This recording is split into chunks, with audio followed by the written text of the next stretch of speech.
ರೀ ಗೌಡ್ರೆ, ಯಾವಾಗ್ಲೂ ಊರು ಸಬ್ರಿನೆಲ್ಲ ತಲೆ ಮೇಲೆ ಹಾಕೊಂಡು ಮುಖ ಗಂಟು ಹಾಕೊಂಡೆ ಓಡಾಡ್ತಿರ್ತೀರಲ್ಲ. ಅಲ್ಲ, ಹೆಂಡತಿ ಹತ್ರ ಬಂದಾಗ್ಲಾದ್ರೂ ನಗ್ನಗ್ತಾ ಇರಬಾರ್ದಾ? ಏನು ಕಿವಿ ಹಿಂಡಿಸ್ಕೋಬೇಕು ಅಂತ ಆಸೆನಾ? ಅಡ್ತೀನಿ ನಿಮ್ಗೆ.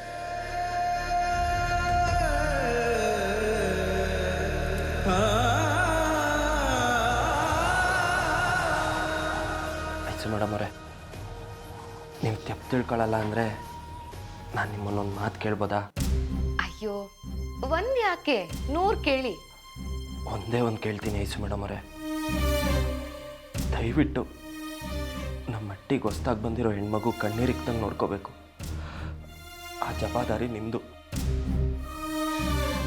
ಹೌದು ಐಸು ಮೇಡಮ್ ಅವರೇ, ಆ ಹುಡುಗಿಗೆ ಅನ್ಯಾಯ ಆಗದೆ ಅಂತ ನಾನೇ ನ್ಯಾಯ ಕೊಡಿಸಿ ಬಲವಂತವಾಗಿ ಲಗ್ನ ಏನೋ ಮಾಡಿಸ್ಬಿಟ್ಟೆ. ಆದರೆ ಬಲವಂತವಾಗಿ ಸಂಸಾರ ಮಾಡ್ಸೋಕ್ಕಾಯ್ತದ?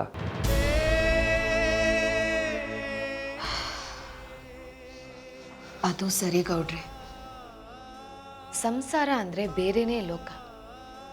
ಒಟ್ಟಿಗೆ ಬದುಕಕ್ಕಾಗಲ್ಲ ಅಂದ್ರೂ ಹೊಂದ್ಕೊಂಡು ಬದುಕೋದು ಹೇಗೆ ಅಂತ ಬದುಕು ಪಾಠ ಕಲಿಸ್ಕೊಡುತ್ತೆ. ಇಲ್ಲೂ ಹಾಗೆ ಇರುತ್ತೆ ಬಿಡಿ. ಇಲ್ಲ, ಹಂಗೆ ಆಗಬಾರ್ದು ಮೇಡಮ್ ಅವರೇ. ಅವರಿಬ್ಬರು ನಗ್ನಗ್ತಾ ಸಂಸಾರ ಮಾಡ್ಕೊಂಡು ಹೋಗೋ ಹಾಗೆ ನೀವೇ ನೋಡ್ಕೋಬೇಕು.